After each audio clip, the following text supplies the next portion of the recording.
जय मसीह की सबको। प्रभु सभी को बहुत आशीष दे। प्रभु का बहुत धन्यवाद आज के दिन के लिए जो प्रभु ने हम सभी को दिखाया। एक छोटा सा वचन है और बहुत बड़ी करेक्शन की बात है मेरे लिए, आपके लिए, हम सभी विश्वासियों के लिए। अगर हम लूका की पत्री को पढ़ते हैं, प्रभु का वचन हमें सिखलाता है कि भीतर की वस्तु को दान कर दो तो तुम्हारे लिए सब कुछ शुद्ध हो जाएगा। भीतर की वस्तु क्या है? प्रभु ने कहा जो तुम खाते हो वो तुम्हें अशुद्ध नहीं करता, वरन जो तुम्हारे अंदर से बाहर आता है वो तुम्हें अशुद्ध करता है। अर्थात व्यभिचार, लुचपन या कुड़कुड़ाना, बुड़बुड़ाना, दोषारोपण की बातें, व्यर्थ की, निकम्मी, ठट्टे वाली बातें, हर वो शब्द जिससे खुदा का दिल दुखता है और शैतान के लिए द्वार खुलता है और एक विश्वासी अपने जीवन रूपी बर्तन में पाप का छेद लगाता है और बरकतें उसमें से निकल जाती हैं। ब्लेसिंग, छुटकारे, वो आशीषें उसमें से बह जाती हैं, निकल जाती हैं अपनी गलती के कारण। हाँ, आप लोगों ने वचन में लिखा है बहुत बोया लेकिन परंतु थोड़ा काटा। खाते थे हो लेकिन तृप्त नहीं होते, पहनते थे हो लेकिन गरमाते नहीं हो। समझ पा रहे हो? क्यों? हमारी बहुत बड़ी मिस्टेक्स इस एरिया में होती कि हम कभी अपनी कमियों के लिए, कमजोरियों के लिए, अपने अंदर की बुराइयों और गंदगियों को खत्म करने के लिए या उनको अपनी जिंदगी से हटाने के लिए उपवास में नहीं आते, हम दृढ़ता से दुआ नहीं करते।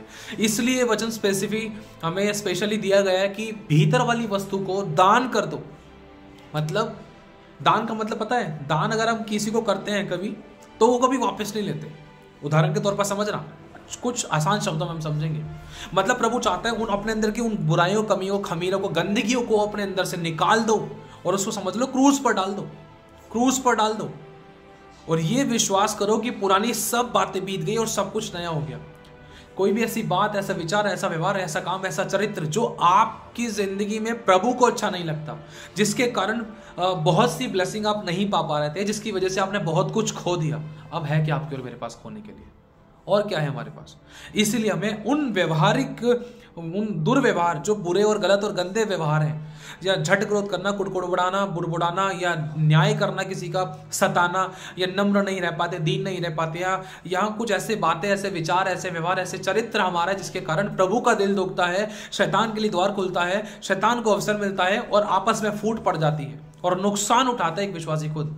जब नुकसान हो जाता है, जब शैतान अटैक करता है, जब दर्द पीड़ा, एक्सीडेंट, कमी घटी, बीमारी, परेशानी, लड़ाई, दंगा, जब शैतान के अटैक्स होते हैं, कर्जा, गरीबी, घटी के, लड़ाई दंगे के, या किसी प्रकार से कोई भी दुष्ट आत्मा अटैक करते हैं, फिर या तो एक विश्वासी परमेश्वर पे उंगली उठाता है, या शैतान पर दोष लगाता है, या आपस में किसी न किसी को दोषी ठहराता है, लेकिन अपने अंदर की कमियों को नहीं जांच पाता, नहीं जान पाता। अगर पता है तब भी हम उनके लिए दुआ नहीं करते। हमारी बहुत बड़ी मिस्टेक्स है, बहुत बड़ी कमियां हैं, बहुत बड़ी गलतियां हैं हमारी।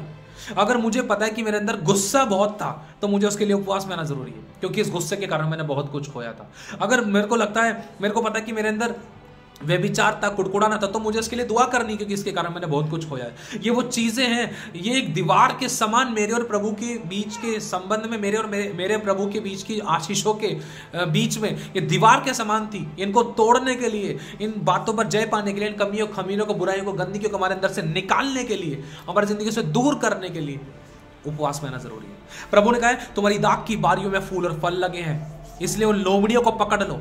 ये खमीर है, ये वो लोमड़ियां हैं, ये वो कमियां हैं, ये वो कीड़े हैं जो अभिषेक के तेल को खराब कर देते हैं। आपको पता है ये मरी हुई मक्खियां हैं जिसके कारण वो तेल सड़ने लगता है। तेल क्या है? वो अभिषेक, वो आपकी पावर है, वो आपकी मेहनत है, वो आपकी भरपूरी है, वो आपकी बरकत है, वो आपकी फ्रूटफुलनेस है।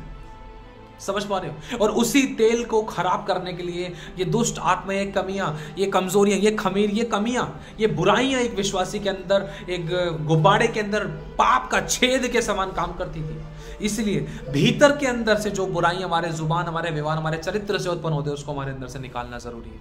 हमें इन बातों के लिए दुआओं में आना है। हम अपनी कमजोरियों के लिए कब दुआओं में आते हैं? आपको पता है कि आपकी कमजोरी क्या है?